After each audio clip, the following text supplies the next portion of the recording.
आखिर ये होता क्या रहा है। पाकिस्तान पीपल्स पार्टी से मौक़िफ़ मालूम करते हैं, क्योंकि मौलाना फजल रहमान से बिलावल भुट्टो ज़रदारी साहब की मुलाकात हुई है और मुलाकात में मौजूद थे बैरिस्टर मुर्तज़ा वहाब साहब। मुर्तज़ा वहाब साहब, बहुत शुक्रिया मुझे ज्वाइन करने के लिए। क्या मुलाकात में तय पाया? आप लोगों ने मौलाना की बात मानी या मौलाना ने आपकी बात मानी? और जो भी बात मानी, जिसने भी मानी, क्या मानी? देखिए शादिब, कॉन्टेक्स्ट थोड़ा समझने की ज़रूरत है कि ये जो कॉन्स्टिट्यूशनल कोर्ट का कॉन्सेप्ट है आईनी अदालत का, ये पाकिस्तान पीपल्स पार्टी का 2006 चार्टर ऑफ डेमोक्रेसी के ज़माने से चलता हुआ आ रहा है और 2024 के हमारे इंतखाबी मंशूर का भी ये हिस्सा था। ये उस मंशूर की तकमील के लिए हम सब एफर्ट करते हैं और बिलावल साहब ने मौलाना साहब से हफ्ते की रात को भी मुलाकात की थी। उस वक्त भी उसूली तौर पर आईनी अदालत के कॉन्सेप्ट से किसी को कोई एतराज़ नहीं था और आज भी जब बिलावल साहब ने उनसे मुलाकात की तो अगेन इस बात के ऊपर की कि आईनी अदालत को बनाने के लिए हम सबको अपना किरदार अदा करना चाहिए। उसके मंदरजात क्या होंगे, वो किस तरीके से इस्टेब्लिशमेंट होगी, उसके ऊपर अब चीज़ों को तय करना ज़रूरी और इंशाअल्लाह उसके ऊपर जो भी लायामिल है उसके ऊपर काम कर लिया जाएगा। मतलब अगर क्या आपको तहफ़्फ़ुज़ात हैं, क्योंकि मौलाना को तो ये तहफ़्फ़ुज़ात हैं कि जी पता ही नहीं है कि क्या मुसव्विदा है, ना उसको शेयर किया गया, ऐसे ही कोशिश कर रहे थे तरमीम पास करने की। आप लोगों ने जब 18वीं तरमीम की 9-10 महीने तक उस पर बहस हुई, कमेटी बनी, फिर उसने बड़ा थ्रेडबेयर एनालिसिस किया, फिर उसको जाके मंजूर कराया। ये जिस तरीके से हो रहा था, इस पर क्या पीपल्स पार्टी के कोई तहफ़्फ़ुज़ात नहीं है?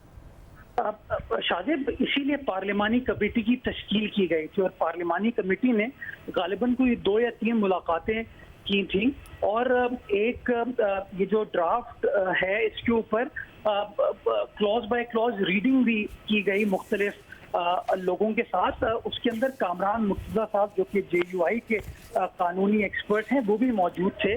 तो ये नहीं है कि इंगेज नहीं किया गया, लेकिन हाँ, जिस तरीके से 18वीं आईनी तरमीम के टाइम पर आपने एक लंबा सैर हासिल गुफ्तगू करने के बाद इस प्रोसेस को कंप्लीट किया था, शायद उतनी तफसील के साथ अब की बार ये चीज़ नहीं की गई।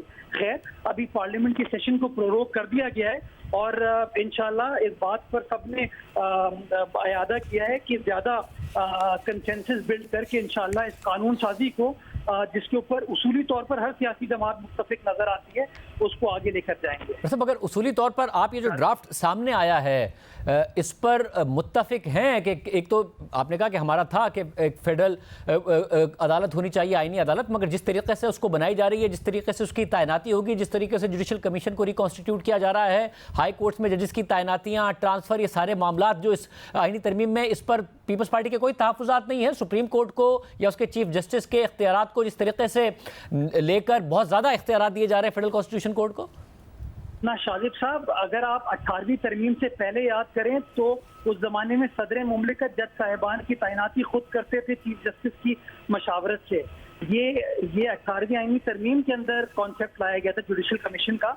इसके अंदर मैं आपके साथ तफसीली गुफ्तगू कर सकता हूँ जिसके अंदर मुख्तलिफ जो एस्पेक्ट्स हैं उसके ऊपर बात की जा सकती है। शाहिद साहब, I am entering a meeting, तो वो दुरुस्त है, मगर अब ये जो पार्लिमानी कमेटी बनाई जा रही है मुर्तज़ा वहाब साहब, उससे भी आप मुत्तफिक हैं? क्योंकि जो पार्लिमानी पार्टियां होंगी, क्योंकि 18वीं तरमीम में तो अगर पार्लिमानी पार्टी होती थी मुख्तलिफ तैनातियों के लिए, तो उसमें हुकूमत और अपोजिशन की एक मुश्तरका रिप्रेजेंटेशन होती थी, इक्वल।